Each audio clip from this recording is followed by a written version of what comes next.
Ketika mengumpulkan uang sudah cukup lama untuk membeli mobil, akhirnya hari yang ditunggu tiba. Ya, kalian akhirnya berhasil membeli mobil. Jika kalian yang masih memiliki jiwa muda, setelah membeli mobil, biasanya kalian sudah sibuk mikirin modifikasi. Mau diceperin nggak ya? Mau diganti velg apa nih? Rotiform, T37 atau apa ya? Bannya pakai semi slick atau yang biasa? Ukuran bannya berapa? Pakai billet atau enggak? Dan lainnya. Di pikiran kalian akan berkecimpung tentang hal-hal modifikasi aja. Menariknya di sini adalah, modifikasi adalah hal yang opsional sebenarnya, yang berarti antara perlu dan tidak perlu, karena semua ini hanya tentang kepuasan aja. Dengan adanya pikiran modifikasi ini, terkadang kita jadi lupa mana yang perlu dipikirin. Dan iya, itu adalah pajak kendaraan. Ketika membeli mobil, mungkin kita tidak akan kepikiran kalau kita akan dikenakan pajak yang banyak dan mahal untuk menggunakan mobil di jalan raya Indonesia. Bukan sekedar mahal aja, pajaknya pun harus dibayar secara per tahun dan per 5 tahun. Dengan adanya hal ini, mungkin banyak orang yang akhirnya keberatan dengan hal ini, yang pada akhirnya banyak yang tidak membayar pajak kendaraan. Karena faktanya, tanpa bayar pajak pun, mobilnya tetap masih bisa digunakan dengan santai asal tidak ketilang. Iya kan?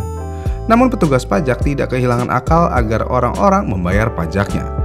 Beberapa tahun lalu ada aturan jika pajak mati lebih dari 2 tahun maka mobil akan dianggap bodong. Tapi ternyata peraturan tersebut tidak berlaku banget. Karena walaupun mati 5 tahun pun tetap aja bisa diperpanjang. Siapa yang bisa nolak duit? Namun jika aturan tersebut tidak berlaku, ada aturan baru saat ini. Jika pajak mati lebih dari 2 tahun, kendaraan akan disita langsung. Ya, makin banyak tingkahnya. Tapi yang bikin jadi pikiran adalah, kenapa banyak orang yang nggak mau bayar pajak? Ya, selain karena kecewa duit pajak selain dikorupsi, pajak mobil Indonesia itu terbilang cukup mahal jika dibandingkan dengan negara tetangga, katakanlah Malaysia. Pertanyaannya, kenapa pajak mobil di Indonesia cukup mahal? Sebentar, kalian pernah melihat foto ini dan foto ini bisa kita ambil sebagai contoh. Untuk mobil Avanza 1,5 liter, pajak tahunan di Malaysia hanya sebesar Rp330.000. Sedangkan di Indonesia pajak tahunannya kurang lebih Rp4 juta. Nggak di situ aja, perpanjangan 5 tahun di Malaysia juga nggak ada, dan di Indonesia ada, mahal lagi. Sampai sini kita bisa melihat, sepertinya pajak di Malaysia lebih murah daripada pajak Indonesia. Bagaimana bisa? Padahal negara mereka ekonominya bisa kita lihat lebih maju daripada Indonesia. Kenapa malah bisa lebih murah? Jadi, perpajakan kendaraan atau road tax di Malaysia semua berdasarkan cc mesin aja. Gampangnya gitu, tapi kita bahas lebih lanjut nanti. Kita bandingkan dengan Indonesia dulu.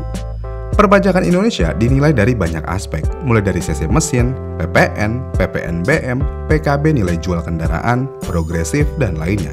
Ya, pajaknya bertumpuk. Makanya nggak heran harganya bisa dibilang lebih mahal daripada Malaysia.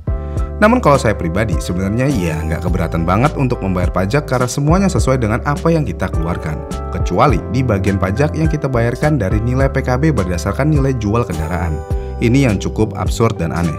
Apakah di sini orang pajak menentukan nilai minimum harga jual mobil atau hanya mengurangi penyusutan setiap tahunnya? Mungkin mereka mengikuti nilai penyusutan setiap tahunnya. Hanya aja terkadang kita bayar pajak PKB agak terlalu mahal. Karena faktanya di lapangan, harga mobil kita biasanya akan mengalami perbedaan sebesar Rp20 juta lebih dari nilai PKB dan di lapangannya. Menariknya lagi, PKB adalah nilai lainnya yang membuat pajak mobil di Indonesia mahal. Dengan hal tersebut, ya, pajak Indonesia berbelit dan bertumpuk. Ini berbeda dengan Malaysia yang hanya berdasarkan cc mesin aja. Emang iya? Bentar. Sebenarnya di Malaysia nggak sesederhana itu, karena faktanya di Malaysia pajaknya juga memiliki beberapa lapisan. Misalnya pajak berdasarkan kapasitas mesin, kemudian pajak berdasarkan lokasi kendaraan, lalu ada pajak tipe bodi kendaraan, dan pajak kepemilikan. Kita bahas satu-satu biar nggak salah paham. Yang pertama berdasarkan kapasitas mesin. Untuk menghitung pajak ini, pemerintah Malaysia menetapkan biaya sebesar Rp20 Malaysia. Dan ini kalau belum berubah ya harganya. Harga ini untuk harga dasar mobil di semua wilayah. Dan harga dasar ini hanya berlaku untuk mobil yang memiliki cc di bawah 1.600. Jika lebih cc-nya, maka akan kena pajak progresif dan harganya bisa naik berkali-kali lipat. Dari harga yang Rp20 Malaysia bisa menjadi Rp90 Malaysia. Ya, kalau udah kena progresif lebih mahal. Kemudian pajak lainnya didasarkan dari wilayah.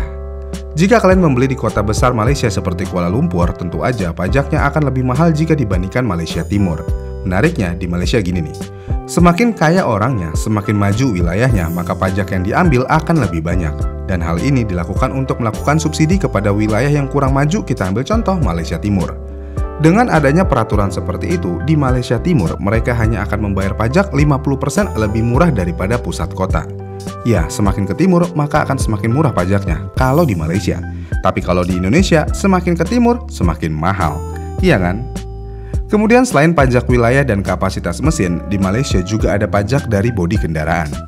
Jadi di Malaysia kendaraan hanya ada di dua kategori, sedan dan non-sedan.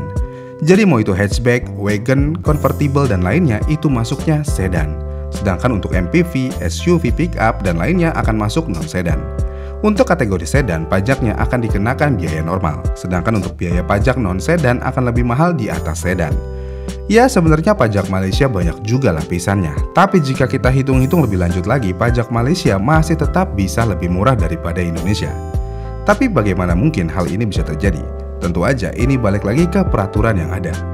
Jadi pemerintah Indonesia memang sengaja menerapkan pajak yang tinggi. Kenapa begitu? Ya visinya sih untuk membatasi kepemilikan mobil dan hal ini untuk mengurangi kemacetan dan polusi udara di Indonesia. Tapi nyatanya sama sekali tidak efektif aturan tersebut. Namun jika tidak efektif, kenapa peraturan pajaknya tidak diturunin lagi? Mana mungkin sesuatu yang sudah naik akan turun dengan sendirinya? Terlebih lagi, pajak kendaraan merupakan salah satu sumber pendapatan paling penting bagi pemerintah daerah dan pusat. Makanya nggak heran kalau petugas pajak getol banget suruh orang bayar pajak kendaraan dengan ancaman yang menakutkan. Jadi ya, kesimpulannya pajak Malaysia memang lebih murah daripada Indonesia. Tapi jangan kesel dulu nih sama perpajakan Indonesia. Di Indonesia sebenarnya belum seberapa jika dibandingkan dengan Malaysia. Di Malaysia, kendaraan itu wajib asuransi. Ingat ya, wajib. Dan biayanya lebih mahal daripada pajak reguler di Indonesia. Jenis asuransinya juga macam-macam, tapi yang paling wajib adalah asuransi harus mencakup jaminan cedera atau kematian pihak ketiga. Dan biaya dasarnya biasanya 2 juta rupiah per tahun. Namun jika ditotal biaya asuransi dan biaya pajak tahunan Malaysia dengan Indonesia, sayangnya ternyata Malaysia tetap aja masih lebih murah. Kocak ya. Ditambah udah lebih murah, mereka bayarnya asuransi bukan bayar pajak. Jadi kalau ada insiden di jalan, ya kita jadinya ya aman aja. Ngerempet motor dan motornya langsung jatuh, kita bisa tanggung jawab dengan santai. Kalau di Indonesia, boro-boro mau tanggung jawab, baru senggol dan jatuh dikit aja, kita udah ditunjuk-tunjuk sama massa. Niat hati mau tanggung jawab malah jadi takut. Dan semua ini bisa terjadi karena orang pada ingin menuntut ganti rugi. Coba ada asuransi, gak ada lagi hal begini. Semuanya lebih nyaman, terlebih lagi bisa cair lagi. Iya kan? Jadi kesimpulannya, pajak Indonesia mahal emang udah begitu, dan pajak Malaysia murah ya emang udah begitu juga. Semua hanya tentang bagaimana memajukan bangsanya. Yang satu mungkin lebih murah dan yang satu mungkin lebih mahal, tapi pada akhirnya tujuannya memang untuk bersama. Iya kan? Gimana nih menurut kalian? Keberatan nggak bayar pajak yang mahal di Indonesia ini? Komen di kolom komentar di bawah ya, dan sampai jumpa di video selanjutnya.